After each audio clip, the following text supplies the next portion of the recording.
Hi friends, ఇవాళ మన recipe వచ్చి మష్రూమ్స్ కర్రీ. ఇగో గరం మసాలా వేసుకుంటున్నాను.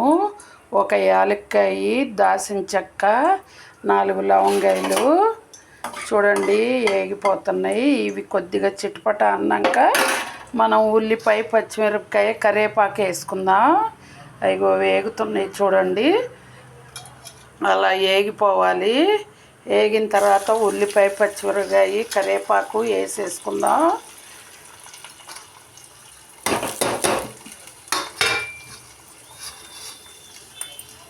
ఉల్లిపాయ బాగా స్నఫ్ కలర్ రావాలి, లేకపోతే గ్రేవీ రాదు.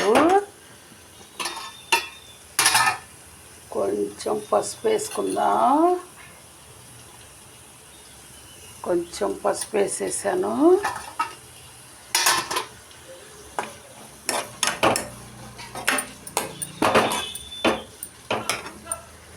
చూడండి పసుపు వేసాను. ఈ వేగేలోపు మనం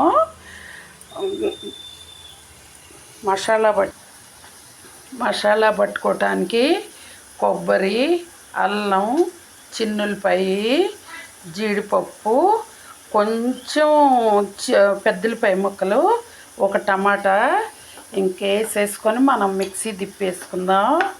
గ్రేవీ మెత్తగా అయిపోవాలి, అప్పుడు కూర బాగుంటుంది. చూడండి అన్నీ వేసేస్తున్నాను. వేసేసి పెద్దలపాయ వేసినా కూడా గ్రేవీ బాగా వస్తుందండి. అవి ఇప్పుడు మనం మిక్సీ ఉల్లిపాయ బాగా వేగిపోయింది. చూసారు కదా ఎంత బాగా వేగిపోయిందో. ఇలా రావాలండి స్నఫ్ కలరు. ఇప్పుడు మనం మసాలా పట్టేసుకుందాం. టమాటా అంతా ఇది వేసేసుకుందాం.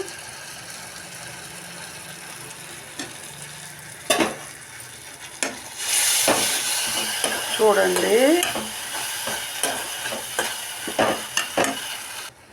గ్రేవీ బాగా ఉడికేస్తుంది.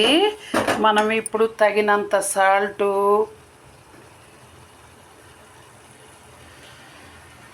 కారం వేసేసుకుందాం. చూడండి సాల్ట్ వేసాను. కారం కూడా పచ్చిమిరపకాయలు భలే ఘాటుగా ఉన్నాయండి. 2 స్పూన్స్ కారం కూడా వేసేస్తాను. కారం కూడా వేసేసాను. ఇప్పుడు ఈ గ్రేవీలో ఈ కారము, ఈ ఉప్పు అంతా బాగా ఉడికిపోవాలి. చూడండి ఎలా ఉడుకుతుందో. అలా ఉడికిన తర్వాత మనం మష్రూమ్స్ వేసుకోవాలి. ఇవ్వండి మష్రూమ్స్ ఉప్పు నీళ్ళల్లో వేసాను నేను, ఎందుకంటే కలర్ మారకుండా ఉంటాయని. చూడండి ఉప్పు నీళ్ళల్లో పెట్టుకోవాలండి, లేకపోతే కలర్ ఎమ్మటే చేంజ్ అయిపోద్ది.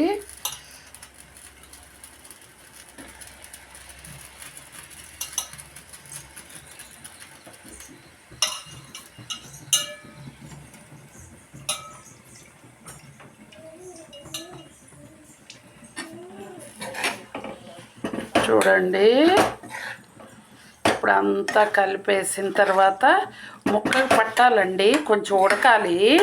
ఉడికించుకుందాము. చూడండి ఎలా ఉడుకుతుందో.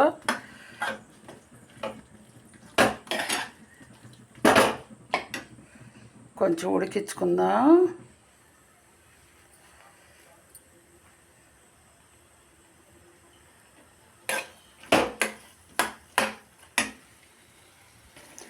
చూడండి ఎలా ఉడుకుతుందో.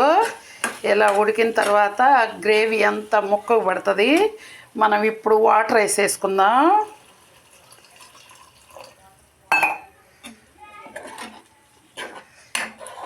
ఈ వాటర్ అంతా ఎగిరిపోయిన తర్వాత మూత పెట్టేసుకుందాం. ఉడికిపోతుందండి. అయిపోయిందండి కర్రీ. ఈ మాత్రం గ్రేవీ లేకపోతే కలుపుకోవటానికి బాగోదు. చూడండి గరం మసాలా వేసేస్తున్నాను. కొంచెం గరం మసాలా వేసుకుంటేనే ఆ టేస్ట్ వేరండి. కొత్తిమీర కూడా జల్లుకుందాము.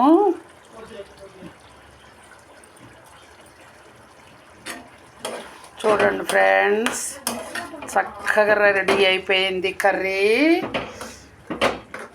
ఈ మాత్రం గ్రేవీ లేకపోతే బాగోదు. లైక్ చేయండి, షేర్ చేయండి, సబ్స్క్రైబ్ చేయండి. Okay friends.